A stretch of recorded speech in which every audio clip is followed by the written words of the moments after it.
Hello students, welcome to the bmsclasses.com। जी हाँ, आज की एग्जाम सीरीज की हमारी तीसरी वीडियो है। जी हाँ, तीसरी वीडियो है। इस एग्जाम सीरीज का हमने टाइटल रखा 100 मार्क्स इन 15 डेज। जी हाँ, 100 मार्क्स इन 15 डेज। इस सीरीज में हम आपको क्या क्या चीज़ प्रोवाइड करा रहे हैं: important slogs, quick revision notes, video lecture, previous year exam paper, free PDF slide हम प्रोवाइड करा रहे हैं। 24/7 सपोर्ट, चाहे वो व्हाट्सएप पे हो चाहे वो टेलीग्राम पे हो, हम आपको प्रोवाइड करा रहे हैं। और एक चीज़ और, अगर आपने अभी तक टेलीग्राम चैनल हमारा ज्वाइन नहीं किया तो जाइए फटाफट से, डिस्क्रिप्शन में एक लिंक है, वहाँ से जाके आप टेलीग्राम चैनल को ज्वाइन कर सकते हैं। व्हाट्सएप चैनल नहीं ज्वाइन किया है तो व्हाट्सएप ग्रुप नहीं ज्वाइन किया है तो वहाँ से जाके आप ज्वाइन कर सकते हैं। डिस्क्रिप्शन में लिंक दिया हुआ है। आगे आता है कि मोस्ट इम्पोर्टेंट क्वेश्चन जो हम वीडियो के लास्ट में आपको बताएंगे कि इस पूरी वीडियो का क्या निचोड़ था वो, तो वीडियो को पूरी लास्ट तक देखिए, उसमें इंपॉर्टेंट क्वेश्चंस क्या होते हैं वो हम लास्ट में आपको दिखाते हैं। अगर अभी तक आपने चैनल को सब्सक्राइब नहीं है तो फटाफट से जाइए BMS क्लासेस को सब्सक्राइब कीजिए नेक्स्ट, और नोटिफिकेशन बेल को जरूर आप प्रेस कीजिए क्योंकि नोटिफिकेशन तभी आपको मिलेगा। नेक्स्ट आता है स्वस्थ चतुष्क। देखिए क्या होता है कि इस वीडियो में हम स्वस्थ चतुष्क के बारे में बात कर रहे हैं, लेकिन इससे पहली वीडियो में हमने बात की थी भैंसज चतुष्क के बारे में, और सबसे पहली वीडियो में हमने बात की थी कि जो सूत्र स्थान है उसे 7 चतुष्क में डिवाइड किया गया। चतुष्क क्या होता है कि 4 चैप्टर्स का एक समूह होता है, ग्रुप होता है। तो 7 चतुष्क में पूरे सूत्र स्थान को डिवाइड किया गया। सूत्र स्थान के अंदर 30 अध्याय है। तो पहले चतुष्क में हम 4 अध्याय के बारे में बात करें तो पहली 2 वीडियो में 4 अध्याय हमने बात की है। दीर्घ जीवित अपामार्ग तंडुलिया अर्घ बदिया और षड विरेचन शताशीतीय अध्याय के बारे में बात की है। इसमें हम सेकंड चतुष्क के बारे में आ रहे हैं, स्वास्थ्य चतुष्क जिसका नाम है। इसका पहला अध्याय मात्रा शीतीय अध्याय है और ये सूत्र स्थान का 5वां अध्याय है। तो फटाफट से एग्जाम पॉइंट ऑफ व्यू से हम बात कर रहे हैं तो मोस्ट इम्पॉर्टेंट ये अध्याय हो जाता है, लेकिन हम इसमें जो मेन पॉइंट है उन्हीं की बात करेंगे। तो चलिए शुरू करते हैं। मात्रा शीतीय से क्या मतलब है? मात्रा पूर्वक भोजन का विचार करना। मात्रा पूर्वक भोजन का विचार करने से क्या लाभ होता है, या मात्रा पूर्वक भोजन करने से क्या लाभ होता है? बल, वर्ण और सुख आयु की प्राप्ति होती है, ऐसा बताया गया है। ठीक है, एक बहुत इंपॉर्टेंट लाइन यहाँ पे है कि आहार की जो मात्रा है जठराग्नि के बल की अपेक्षा करती है। जठराग्नि का बल जितना ज़्यादा होगा, सपोज कीजिए कि आपकी जठराग्नि मंद है तो आपको कम आहार करना चाहिए, लघु आहार करना चाहिए। अगर जठराग्नि मंद है तो वहाँ पे क्या होता है कि आहार की मात्रा जठराग्नि के बल की अपेक्षा करती है। लाइन आपको प्रैक्टिकली नॉलेज भी देगी, बहुत ज़्यादा इंपॉर्टेंट है। अब क्या आता है कि गुरु आहार और लघु आहार 2 तरह के आहार होते हैं। तो सबसे पहले क्या होता है कि सपोज कीजिए किसी को लूज मोशन लगे हुए तो उस टाइम पे क्या कहते हैं कि गुरु आहार आप सेवन ना कीजिए, सिर्फ लघु आहार का सेवन कीजिए। आपने देखा भी होगा कि खिचड़ी का सेवन कराते हैं, वो भी मूंग की दाल की। ठीक है, क्योंकि मूंग की दाल की खिचड़ी विद दही के साथ अगर हम लेते हैं तो वो एक दही क्या है, वहाँ पे अनुपान है। और यहाँ पे क्या हो जाता है कि वो सबसे सटीक उपाय हो जाता है यहाँ पे लूज मोशंस के लिए। और फिर क्या होता है, क्योंकि वहाँ पे जठराग्नि मंद होती है, जठराग्नि का बल कम होता है, तो इसलिए लघु आहार का सेवन किया जाता है। अब आते गुरु आहार। गुरु आहार में क्या होता है, पृथ्वी महाभूत होता है, जल महाभूत होता है। क्या होता है, भारी हो जाता है। तो गुरु आहार भारी हो गया, इसलिए बताया गया कि गुरु द्रव्यों के आहार का पूर्ण आहार मात्रा का 1/3 या फिर 1/2 यानी आधा भाग लो। पूरे आहार में गुरु आहार या तो आधा या 1/3 होना चाहिए, ऐसा बताया गया है। इससे क्या होता है, जठराग्नि ठीक रहती है। ठीक, लेकिन जिनकी जठराग्नि का बल कम है वो गुरु आहार का सेवन ना करें। लघु आहार की बात आती है। लघु आहार हम बताया अभी वायु महाभूत और अग्नि महाभूत प्रधान होता है। जिनकी जठराग्नि बिल्कुल क्या होता है कि जिनकी जठराग्नि मंद है उन्हें लघु आहार का सेवन किया जाता है। ठीक है, उससे क्या होता है कि कभी कभी क्या होता है, लघु आहार द्रव्यों की अधिक मात्रा अगर हम ले लेते हैं तो क्या होता है, जठराग्नि को ठीक नहीं रह पाती है। मंद जठराग्नि लघु आहार का सेवन कर रहे हैं तो क्या होता है कि जठराग्नि धीरे धीरे तीव्र होती है, क्योंकि लघु आहार में अग्नि महाभूत भी है, तो इसलिए धीरे धीरे क्या करता है, जठराग्नि को तीव्र करता है। उस कुछ टाइम के बाद हम फिर गुरु आहार का सेवन कर पाते हैं। नेक्स्ट आता है कि निरंतर वर्जनीय द्रव्य कौन से होते हैं?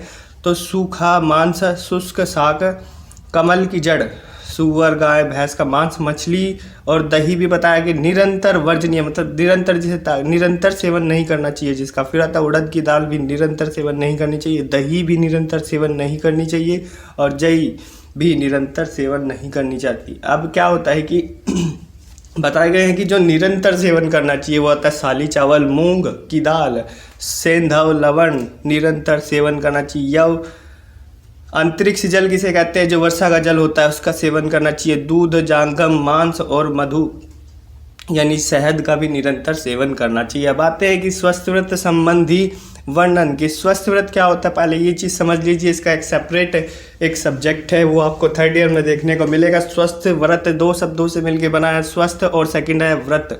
तो स्वस्थ रहने के लिए जो हम व्रत करते हैं, व्रत से मतलब आचरण करते हैं या आहार विहार का सेवन करते हैं, या फिर हम जो भी काम कर रहे हैं सिर्फ स्वस्थ रहने के लिए, उसे कहते हैं स्वस्थ व्रत। तो उसमें दिनचर्या, ऋतुचर्या, यहाँ दिनचर्या, रात्रिचर्या और मध्यचर्या ये सब कुछ आ जाती है। अब इसमें हम जैसे हम स्वस्थ रहने के लिए कुछ अच्छी डाइट ले रहे हैं, ठीक है, तो वो भी स्वस्थ व्रत के अंदर आ जाता है।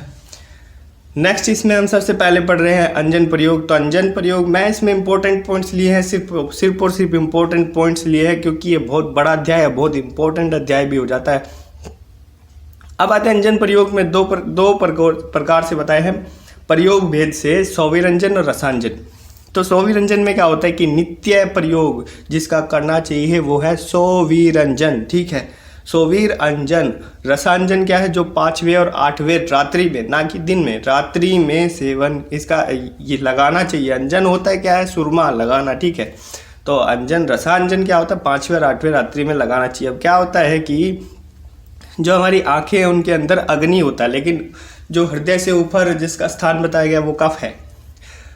तो क्या होता है कि इसका मतलब है कि अग्नि के चारों ओर या फिर ऊर्ध्व जत्रुगत में सब कहाँ होता है, क्या होता है, कफ होता है। तो अग्नि को कफ से भय होता है, जो आंखों के अंदर अग्नि है उसको कफ से भय होता है, इसलिए कफ नाशक कर्म हमें करना चाहिए। और कफ नाशक कर्म में एक अंजन भी है, तो अंजन का नित्य प्रयोग करना चाहिए, और उसमें भी सौविरंजन का नित्य प्रयोग करें और रसांजन 5वें 8वें रात्रि में डालें, ऐसा बताया गया है। फिर होता है कि तीक्ष्ण अंजन, जो तीक्ष्ण होते हैं, जो आंखों को चुभते हैं, ऐसे अंजन का प्रयोग रात्रि में कभी नहीं करना चाहिए। आचार्य चरक ने 3 भेद बताए हैं चिकित्सा की दृष्टि से, लेखन, रोपण, दृष्टि प्रसादन। जी हाँ, ये आगे आप पढ़ेंगे, जो 3rd ईयर 4th ईयर में आगे आप पढ़ेंगे, लेखन, रोपण और दृष्टि प्रसादन।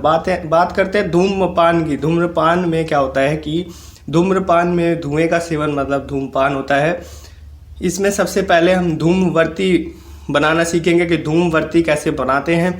तो इसमें 34 द्रव्य होते हैं, हरेणु का, प्रियंगु, पृथ्विका, केसर, गुग्गुल आदि 34 द्रव्यों से हम क्या करते हैं, इनको पीसते हैं। पीसने के बाद सरकंडे की सीख पर यव के आकार का लेप करते हैं, और इसे सूखने पर क्या करते हैं, इस पर घी तेल लगाते हैं। घी तेल लगाने के बाद इसे सुखाते हैं, घी तेल लगाते हैं। घी तेल लगाने के बाद धूमपान की जो नली होती है उसके आगे के भाग में से रखते हैं, और वहाँ पे एक छोर पे आग लगा देते हैं और धूमपान का सेवन करते हैं। तो ये है, यानी धुएं का सेवन करते हैं, उससे जो धुआं उठ रहा है उसका सेवन करेंगे। इसका नित्य प्रयोग करना चाहिए, किया जा सकता है, ठीक है। अब क्या करते हैं कि एक आवर्ती में 3 गुट, यानी एक बार में हम 3 गुट लेते हैं, तो कुल 3 आवर्ती लेते हैं, 3 बार लेते हैं, तो टोटल 9 गुट इसकी धूमपान की लेनी चाहिए। अब इससे लाभ क्या होता है लाभ होता है कि ये गौरव, सिर सूलभ, पीनस, काशी, दमा, हिचकी, सब रोग ये जो है इनमें लाभ पहुंचाता है। नेक्स्ट आता है कि इसके 3 प्रकार होते हैं। आचार्य चरक ने इसके 3 प्रकार बताए हैं, प्रायोगिक, स्नेहिक, वैरेचिक। प्रायोगिक, स्नेहिक, वैरेचिक, ठीक है। नेक्स्ट आता है कि धूमपान के काल, ये 8 काल होते हैं। 8 काल इतने इंपॉर्टेंट है कि कई बार क्वेश्चन में पूछे गए हैं कि धूमपान के काल मतलब धूमपान हम कब कब कर सकते हैं। निंद्रा के पश्चात, दातून, स्नान, भोजन, छींक, वमन, नशा, अंजन के पश्चात हम धूमपान का सेवन कर सकते हैं। तो ये 8 काल टोटल होते हैं, ऐसा बताया गया है, इम्पोर्टेंट है। नेक्स्ट आते हैं, नोट करके कुछ लिखा हुआ है कि सिर, नेत्र, नासिका रोगों में हम नाक से धूमपान करते हैं, लेकिन अगर कंठ का कोई रोग है तो मुंह से धुआं लेंगे, ठीक। नाक से कब लेंगे, जब सिर, नेत्र, आँखों का, नाक का, सिर का कोई रोग है तो उस टाइम पे नाक से धुआं लेंगे, और अगर कंठ का कोई रोग होता है तो मुंह से धुआं लेंगे। अब निषेध क्या बताया कि रात्रि में निषेध है, वस्ति विरेचन के बाद निषेध है, नहीं लेना चाहिए। रक्तपित्त का रोगी है उसे नहीं लेना चाहिए, गर्भिणी स्त्री है, प्रेग्नेंट है उसे नहीं लेना चाहिए, प्रमेह है, मदात्य रोग हुआ है तब भी नहीं लेना चाहिए, ठीक है। नेक्स्ट आते हैं कि धूम्र नेत्र, बहुत बार पूछ लेते हैं कि धूम्र नेत्र की लंबाई कितनी है। तो वैरेचिक धूम्रपान में 24 अंगुल, स्नेहिक में 32, प्रायोगिक में 36 अंगुल होता है। धूम्र नेत्र की लंबाई, धूम्र का जो नेत्र होता है जहाँ पे हम धूमबत्ती रखते हैं, ठीक है, वो उसकी लंबाई की बात करेंगे। नोट करने की बात क्या है कि धूम्र नेत्र सीधा 3 कोश, 3 जॉइंट्स होते हैं उसमें। जो धूम्र नेत्र यंत्र होता है उसके अंदर तीन जो है जॉइंट होने चाहिए, 3 जॉइंट वाला होना चाहिए, 3 जगह से जुड़ा हुआ हो और अग्र भाग में बेर की गुठली के समान छेद होना चाहिए। ये बताया गया है, एग्जाम में आता है तो इसे लिखना जरूर है कि अग्र भाग बेर की गुठली जैसा होना चाहिए, गुठली जैसा छिद्र होना चाहिए और धूम्र नेत्र सीधा 3 कोश वाला, 3 जॉइंट वाला होना चाहिए। बात है नशे पे। नशे इंपॉर्टेंट है। नशे इसलिए भी इम्पोर्टेंट है कि आज का जो कोरोना काल चल रहा है और उसमें क्या होता है कि तमक श्वास होता है। बहुत बार यहाँ पे किसी को साइनस होता है तो यहाँ पे कफ जम जाता है, उस कफ को निकालने के लिए नशे का प्रयोग किया जाता है। तो क्या होता है कि इसका प्रयोग हम प्रावृत ऋतु में, शरद और वसंत ऋतु में करते हैं। अभी बात करेंगे कि प्रावृत ऋतु क्या है, आगे आएंगे तो बात करेंगे इसकी, इसी वीडियो में बात करेंगे। प्रयोग इसका कब करते हैं? प्रावृत, शरद और वसंत ऋतु में, जब बादल न छाए हुए तब नशे का प्रयोग करना चाहिए। और अणु तेल का नशे दिन में 3 बार एक सप्ताह तक अर्धपल मात्रा में लेना चाहिए, ऐसा नशे में विधान है। अब एक प्यारा सा श्लोक बताया गया है, द्वारम ही शीर्षो नाशा तेन यद् व्यापहन्ति तान, द्वारम ही शीर्षो नाशा तेन यद् व्यापहन्ति तान। और ऐसे ही अष्टांग हृदय में बताया गया है कि नासा ही शीर्षो द्वारम, तो नासा सिर का द्वार है। तो यहाँ पे क्या है, अब एक नोट करने वाली बात है कि अणु तेल में 100 गुना जल डालते हैं हम और क्वाथ बनाते हैं और 10वें पाक में अजा दूध का प्रयोग करते हैं। तो अणु तेल में क्या किया है, औषधियों का मतलब क्या करते हैं कि 100 गुना जल डाल के औषधियों का क्वाथ बनाते हैं। फिर 10वीं बार जब हम पाक करते हैं तो उसमें क्या है, अजैनी बकरी का दूध डालते हैं और उससे क्या बन जाता है, अणु तेल। तो ये बनाने की विधि थी, सिंपल लैंग्वेज में बताया है, डीपली आप बुक से पढ़ सकते हैं अगर इंटरेस्टेड है तो। नेक्स्ट आता है कि दंत धावन, दांत को धोने का काल क्या होता है? प्रतिदिन प्रातः साय दोनों समय। आप धोते भी होंगे, बहुत लोग नहीं धोते होंगे, उनकी बात हम नहीं कर रहे हैं। तो जो धोते हैं उन्हें बता दे रहे, प्रातः भी और साय भी दोनों समय। काष्ठ रस की बात करें तो काष्ठ रस में कटु तिक्त कषाय रस उसमें होना चाहिए। जो आप दातून या कुछ भी आप पेस्ट यूज करें तो कटु तिक्त कषाय रस की कर सकते हैं। वृक्ष क्या लेते हैं दातून के लिए? करंज, करवीर, मालती, अर्क, अर्जुन और अशर वृक्ष श्रेष्ठ बताया। इसके अलावा ये नीम जो होता है, नीम की भी लेते हैं और इसके अलावा अमरूद की भी लेते हैं और बबूल की भी लेते हैं। तो बहुत सारे वृक्ष है यहाँ पे। लाभ क्या होता है कि दंत दाढ़ेकर होता है, ठीक है। नेक्स्ट आते हैं जिह्वा निर्लेखन। तो सुश्रुत ने इसका विधान बताया था, सलाका का जिह्वा को साफ करना चाहिए। तो जिह्वा को साफ करने के लिए कुछ सलाका का यूज किया जाता है, यानी वो यंत्र जिससे हम जीभ साफ करते हैं, ठीक है। स्वर्ण की हो, रजत की हो, ताम्र की हो, पीतल की बनी हो, पीतल से बनी या फिर तीक्ष्ण धार वाली ना हो, टेढ़ी ना हो, तो ऐसी सलाका का यूज करेंगे। 10 अंगुल इसकी लंबाई आचार्य सुश्रुत ने ही जिह्वा निर्लेखनीय का उल्लेख किया है। नेक्स्ट आते हैं कि मुख सुगंधित द्रव्य। मुख सुगंधित द्रव्य फिर हम डालते हैं मुंह के अंदर। मुख स्वच्छता, भोजन में रुचि हेतु जायफल, सुपारी, तांबुल पत्र, भोजन इलायची के दाने चूसते हैं, ये आप करते भी होंगे। मोस्ट इंपॉर्टेंट क्वेश्चन कहाँ पे आता है? यहाँ पे आता है, गंडूस और कवल में क्या अंतर है? तो गंडूस क्या है? असंचारी है और कवल क्या है? संचारी है। तो कवल मेनली यहाँ से याद कर सकते हैं। कवल क्या है? कवल है कुल्ला करना। तो क्या करते हैं हम, कोई भी द्रव्य अंदर लेंगे, पानी ले या कुछ भी औषध द्रव्य ले या फिर त्रिफला का पानी, त्रिफला क्वाथ ले, तो उसे क्या करते हैं, ऐसे ऐसे 4 बार मुंह में घुमा के और थूक देते हैं, तो वो होता है कवल। लेकिन गंडूस में क्या करना होता है, तेल वगैरह लेते हैं और इसको क्या करते हैं, या कल्क लेते हैं। तो गंडूस में कल्क लिया और इसको मुंह में ऐसे रखते, घुमाते नहीं है, ठीक है, वो होता है गंडूस। अब क्या होता है, सिर में तेल। तो सिर में तेल लगाते हैं। सिर में तेल लगाने से क्या होगा, खालित्य पालित्य रोग नहीं होगा। जिन लोगों को नहीं पता, आज के टाइम में सबसे ज़्यादा इंद्रलोक खालित्य पालित्य ऐसी रसूल जैसे रोग हो रहे हैं, उसका एक मेन कारण ये भी है कि तेल हमारी ज़िंदगी में जो तेल आ गए हैं, लाइफ में जो तेल आ गए हैं, वो तेल में क्या होता है, ये हानिकारक चीज़ें होती है, केमिकल्स होता है, इसलिए वो ज़्यादा इफ़ेक्टिव हमारे लिए नहीं होता, बल्कि बहुत ज़्यादा नुकसान भी करता है। नेक्स्ट आते हैं कि कर्ण तेल पूरण। अब कान में तेल डालना कर्ण तेल पूरण होता है, इसमें वातज कर्ण रोग शांत हो जाते हैं। अनुस्तंभ क्या होता है, ग्रीवा और जबड़े में जकड़न आ जाती है, टेढ़ा हो जाता है, जबड़ा जो होता है बहुत लोगों का हो जाता है। ऊंचा सुनना, बहुत लोग ऊंचा सुनता है ना, तो उसके लिए भी इफेक्टिव है। क्या इफेक्टिव है, बहरापन हो जाता है तो उस टाइम भी इफेक्टिव है कि कान में तेल डालो, उससे सही हो जाएगा। अब डिपेंड करता है कि तेल कैसा हो, आयुर्वेद की कमी ना हो, बिल्कुल भी ऐसा नहीं है कि आप सरसों का तेल ही डाल रहे हैं तो उससे ठीक हो जाएगा, ऐसा नहीं। बहुत सारे तेल आते हैं जो औषधिक तेल होते हैं, उनसे ठीक हो जाता है। अब कहते हैं कि क्या पादा अभ्यंग के गुण। अब पादा अभ्यंग क्या होते हैं, रात के टाइम पैर पे ऐसे करके मालिश करनी चाहिए, ठीक है। तो उससे क्या होता है कि चक्षुषेय होता है, चक्षु प्रसादन। अगर पैर को धोते भी है, मात्र पैर को धोने से ही चक्षु प्रसादन होता है, आँखों की रोशनी बढ़ाता है ये चीज़। और फिर उसकी पैरों को धो के पैरों की मालिश यहाँ पे करनी चाहिए अच्छे से पहुँच के, तो इससे क्या होगा, आँखों को बहुत ज़्यादा इफेक्ट होता है, फ़ायदा होता है। ग्रघर्षी और जकड़ाहट, रूखापन, ये सब जो है इसमें लाभ होता है। फिर आता है शरीर परिमार्जन। शरीर परिमार्जन क्या होता है कि जल में भिगाए कपड़े से शरीर को रगड़ते हैं।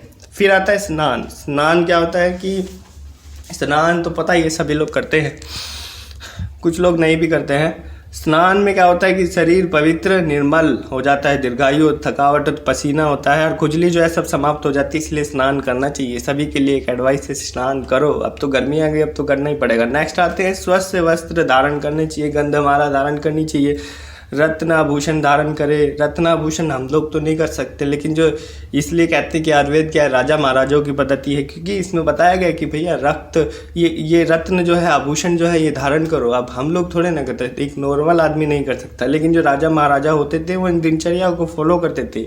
जो उनके राज वैद्य होते थे, उनकी बताई गई दिनचर्या को फॉलो करते थे, और उस टाइम वैद्य लोगों की काफ़ी इज्जत थी, ऐसे कोई आके मार के नहीं चला जाता था। और ना ही काली पट्टी बांधनी पड़ती थी चेहरे पे, और ना ही हेलमेट लगा के यहाँ ट्रीटमेंट करना पड़ता था, क्योंकि उस टाइम काफ़ी इज्जत वैद्य लोगों की होती थी, क्योंकि वो वैद्य थे, डॉक्टर नहीं थे। नेक्स्ट आता है कि छाता लगाना चाहिए, दंड यानी लाठी वगैरह धारण करनी चाहिए। और देखा भी होगा राजा महाराजा लोग जब भी चलते थे छाता लगा के चलते थे, क्योंकि ये उनकी दिनचर्या का एक पार्ट था, ठीक है। अब आता है धर्म सम्मत जीवन जीविका का पालन करना चाहिए। नहीं, धर्म जो है तो धर्म का पालन करते रहे और जीवन को चलाते रहे, धर्म का पालन करते रहना चाहिए। नेक्स्ट आता है, नेक्स्ट अध्याय आता है, पूरे जोश के साथ इसे स्टार्ट करेंगे। तस्य शीति अध्याय भी काफ़ी इंपॉर्टेंट अध्याय, पहले भी पढ़ चुके होंगे, बहुत सारी चीज़ें इसमें आपको ऐसी मिलेंगी जो पहले पढ़ चुके हैं, इसलिए हमने सिर्फ इम्पोर्टेंट पॉइंट्स को लिया। सबसे पहला नोट्स इसमें आता है कि संवत्सर क्या होता है। संवत्सर होता है ईयर या वर्ष, ठीक है। उसमें 6 ऋतु होती है और 2 आयन होते हैं। 6 ऋतु कौन कौन सी होती है, 2 आयन कौन कौन से होते हैं, देखते हैं। और पहला इसमें आदान काल या उत्तरायण, तो एक होता है उत्तरायण, एक होता है दक्षिणायन। तो इसे आदान काल भी बोलते हैं, वो उत्तरायण है, आग्नेय काल भी बोलते हैं इसे, ठीक है। इसमें क्या होता है कि सूर्य बल प्रबल होता है, लेकिन प्राणी के बल कम होता है, हाश होता है, और वायु में रुक्षता होती है, ठीक, ऐसा इसमें बताया गया। तो इसमें आग्नेय काल है, आदान काल है, उत्तरायण काल है। इसमें क्या होगा, सूर्य अच्छे बल वाला होगा तो सूर्य का बल ज़्यादा होगा, यानी गर्मी होगी। उस टाइम पे क्या होता है, प्राणियों का बल ह्रास होता है। तो इसमें 3 ऋतु आती, कौन कौन से, शिशिर, वसंत, ग्रीष्म। एक बहुत अच्छी सी टेबल यहाँ पे बनाई हुई है, इसमें बताया गया है कि कौन कौन से रस यहाँ पे होते हैं, वायु कौन से, तो प्राणियों में बल कैसा होता है। तो जो शिशिर ऋतु है, 3 ऋतु आ गए, शिशिर, वसंत, ग्रीष्म। शिशिर, वसंत, ग्रीष्म। तो शिशिर में क्या होगा, द्रव्यों के अंदर जो पृथ्वी पे कौन से रस की प्रधानता होगी, तिक्त रस होगा। जो द्रव्य होंगे पृथ्वी पे जो द्रव्य प्रेजेंट होंगे उसमें तिक्त रस पाया जाएगा शिशिर ऋतु में। और अल्प रुक्षता होगी वायु के अंदर। प्राणी बल कैसा होगा, प्राणी बल कैसा होगा, अल्प दौर्बल्य, ठीक है। ये दुर्बल, इतना खास दुर्बल नहीं होगा, मतलब ठीक ठाक सा होगा। वसंत ऋतु में कषाय रस होता है, मध्य रुक्षता होती है वायु के अंदर और मध्य दौर्बल्य होता है। प्राणियों के अंदर दुर्बलता होती है लेकिन ज़्यादा नहीं होती है। नेक्स्ट होता है ग्रीष्म ऋतु, गर्मी की ऋतु आ जाती है। गर्मी की ऋतु में क्या होता है कि कटु रस की प्रधानता होती है पृथ्वी द्रव्यों में और तीव्र रुक्षता आ जाती है वायु के अंदर, क्योंकि उस टाइम पे क्या होता है जल जो है समाप्त होने लगता है, क्योंकि गर्मी होने लगती है काफ़ी अच्छी। और गर्मी के दौरान क्या होता है प्राणी का बल बहुत ज़्यादा कम हो जाता है। नेक्स्ट आते हैं कि सौम्य काल जिसे बोलते हैं, ये ठंडा काल जिसे बोलते हैं, विसर्ग काल जिसे बोलते हैं, दक्षिणायन जिसे बोलते हैं। तो चंद्र बल इसमें प्रबल होता है और प्राणी बल में वृद्धि होती है और वायु में स्निग्धता होती है। तो 3 ऋतु इसमें भी है, वर्षा, शरद, हेमंत। रस होता है वर्षा में अम्ल, वायु में अम्ल स्निग्ध, और प्राणी बल होता है अल्प बल वृद्धि। ठीक है, अल्प बल वृद्धि मतलब बल में वृद्धि होती है लेकिन कम मात्रा में होती है। शरद में लवण रस होता है, मध्य स्निग्ध होता है, मध्यम बल वृद्धि होती है। हेमंत में मधुर रस, श्रेष्ठ स्निग्ध और श्रेष्ठतम होता है। ठीक है, तो ये चीज़ आपको याद करनी होगी। नेक्स्ट आते हैं कि दोषों का संचय, प्रकोप, प्रशमन। ये बहुत ज़्यादा इंपॉर्टेंट है, लास्ट ईयर तक इंपॉर्टेंट होता है। तो इसकी एक ट्रिक भी मैं छोटी सी बताने वाला हूँ यहीं पे। तो क्या होता है कि 3 दोष हैं, उनका इकट्ठा होना, संचय होना, प्रकोप होना, प्रकोपित होना, और समन होना यानी शांत होना। ठीक है, तो यहाँ से हम ग्रीष्म से शुरू करेंगे और ग्रीष्म पे ही ख़त्म करेंगे। अब ग्रीष्म से सीक्वेंस ले लेते हैं, ग्रीष्म, वर्षा, शरद। अब दूसरी लाइन में आते हैं तो दूसरी ही यहाँ से शुरू करेंगे। ठीक है, अब यहाँ से शुरू करते हैं वर्षा से। तो वर्षा से हम शुरू करते हैं कि दूसरी लाइन में, क्योंकि दूसरी लाइन में चल रहे हैं तो दूसरी से शुरू करेंगे। वर्षा, शरद, हेमंत सीक्वेंस से लेते हैं, वर्षा, शरद, हेमंत। वर्षा के बाद शरद ही आता है, वर्षा, शरद, हेमंत। अब तीसरी लाइन में चल रहे हैं तो हेमंत से लेंगे, तीसरे नंबर वाले से लेंगे तो हेमंत, वसंत, ग्रीष्म। उम्मीद है ये चीज़ समझ में आ गई हो। ग्रीष्म, वर्षा, शरद, वर्षा, शरद, हेमंत, हेमंत, वसंत, ग्रीष्म। अगर ग्रीष्म से शुरू होकर ग्रीष्म पे खत्म हो रहा है तो समझ लीजिए आप बहुत अच्छा कर रहे हैं, आप बहुत अच्छा सीख रहे हैं। नेक्स्ट आ जाते हैं प्रावृट ऋतु। क्या होते हैं, कुछ इंपॉर्टेंट टर्मोलॉजी है उन पे समझ लेते क्या होता है। प्रावृट से मतलब क्या, बहुत ज़्यादा जगह आपने देखा होगा प्रावृट ऋतु लिखा होता है लेकिन समझ नहीं आता क्या होता है। ग्रीष्म और वर्षा के बीच का जो काल होता है ना वो होता है प्रावृट। अब होता है ऋतु संधि। अब क्या होता है, इसके अंदर 14 दिन होते हैं, कुल टोटल 14 दिन। जो गत ऋतु है, जो अभी ऋतु चल रही है, तो उसका अंतिम सप्ताह ले लेते हैं, और नई ऋतु जो आने वाली है उसका प्रथम सप्ताह ले लेते हैं। कुल मिला के 14 दिन ले लेते हैं। और उसमें क्या करते हैं कि हम नई ऋतु के हिसाब से हम अपने आहार विहार को चेंज करते रहते हैं, तो इसे कहते हैं ऋतु संधि। यम दृष्टा क्या होता है, बहुत खतरनाक काल होता है। कार्तिक माह के अंतिम 8 दिन, और जिसे मार्गशीर्ष बोलते हैं, अगहन मास के प्रथम 8 दिन, तो टोटल 16 दिन हो गए। ये यम की दहाड़ जिसे बोला जाता है। तो इसमें क्या है, लघु आहार का सेवन करना चाहिए, बहुत कम मात्रा में खाना चाहिए, उपवास रखना चाहिए। वही लोग जिंदा रह पाते हैं जो उपवास रखते हैं, कम मात्रा में खाते हैं, नहीं तो कुछ ना कुछ समस्याएं बॉडी में हो जाते हैं। यमराज की दहाड़ भी से बोलते हैं यम दृष्टा। नेक्स्ट आता है हंसोदक। पहले आपने पढ़ा है, बताने की जरूरत नहीं है, बस एक छोटा सा ले लेते हैं रिव्यूज़ का। सूर्य और चंद्र की किरणों से पका हुआ जो जल होता है, अगस्त तारा भी इसमें होता है। ठीक है, सूर्य की ये किरणें पड़ती हैं, फिर चंद्रमा की पड़ती हैं, तो इससे जो जल पक जाता है वो हंसोदक होता है, वो श्रेष्ठ जल होता है।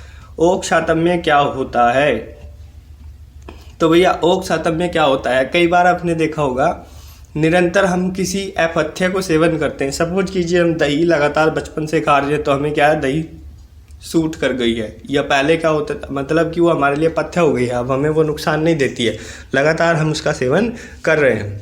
पहले के समय में क्या होता था, राजा महाराजा क्या थे, वो कुछ ऐसी लड़कियों को तैयार करते थे जिन्हें विष कन्या कहा जाता है, ऐसी कन्याओं को तैयार करते थे। तो उन्हें क्या करता, बचपन से थोड़ा थोड़ा जहर की मात्रा दी जाती थी, और इसलिए वो लास्ट में क्या होता था, जहर उनकी बॉडी में पूरी तरह फैल जाता था, जहर उनके लिए पथ्य हो जाता था। जबकि पथ्य है, सेवन नहीं उसका करना चाहिए, क्योंकि उसका सेवन करने से आदमी की मृत्यु हो जाती है, लेकिन उनके लिए वो पथ्य था, वो जहर खा सकते थे। ठीक है, नेक्स्ट आता है सातम्य। क्या होता है, सातम्य 4 प्रकार के होते हैं, ऋतु, ओक, देश, रोग, ये 4 प्रकार के सातम्य हैं। अब आता है कि देश गुण, रोग गुण, ऋतु गुण के विपरीत औषध आहार विहार का सेवन करना सातम्य कहलाता है। जैसे सपोज कीजिए ग्रीष्म ऋतु है, ग्रीष्म ऋतु में क्या होता है, गर्मी होती है, तो हम ठंडी चीज़ों का सेवन करते हैं, और ये कहलाता है सातम्य।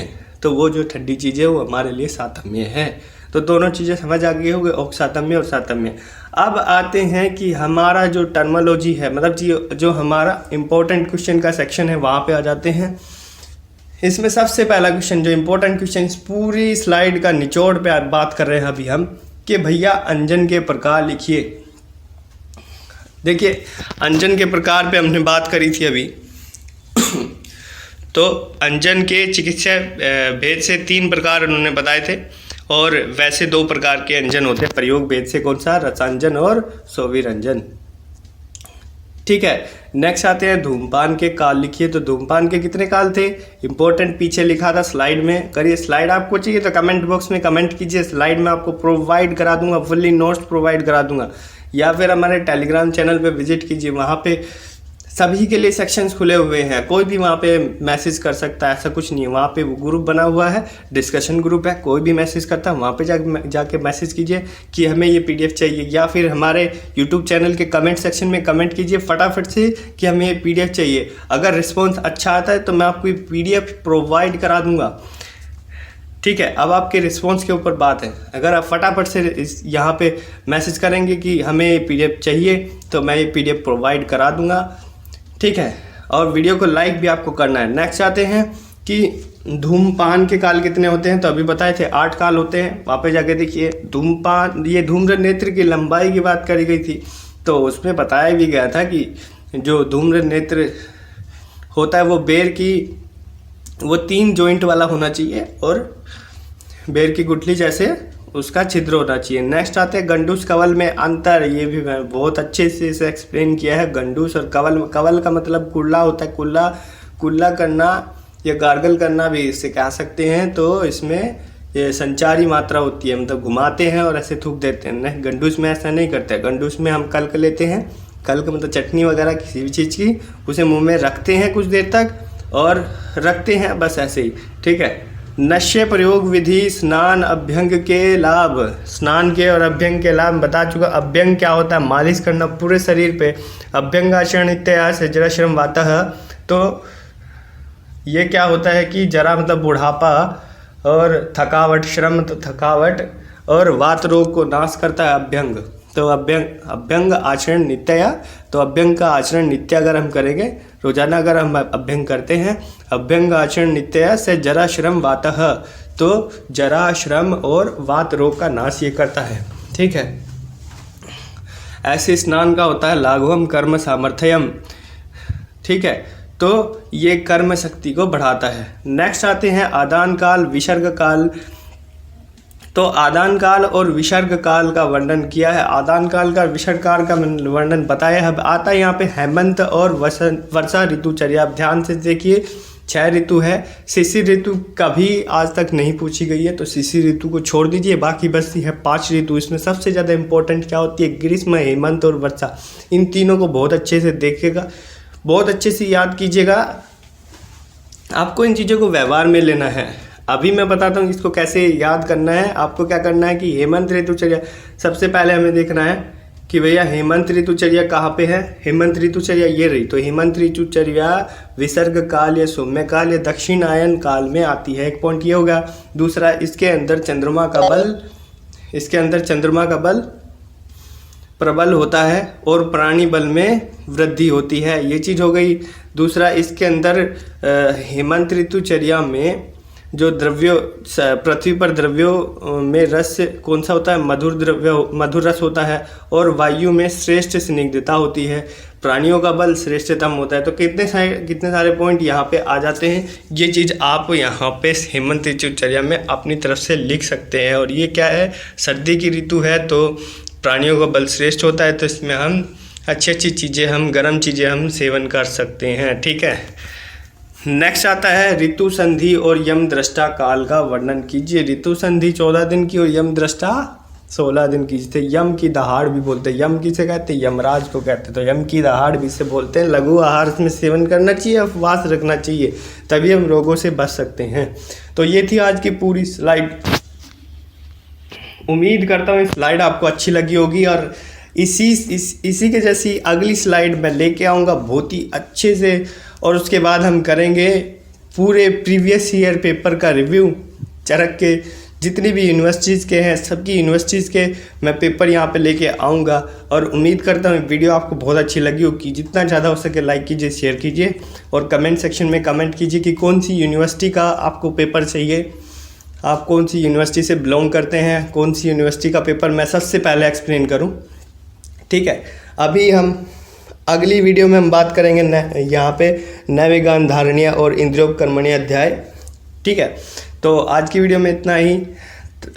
मिलता हूँ नेक्स्ट वीडियो में, तब तक के लिए थैंक यू। जय आयुर्वेदा।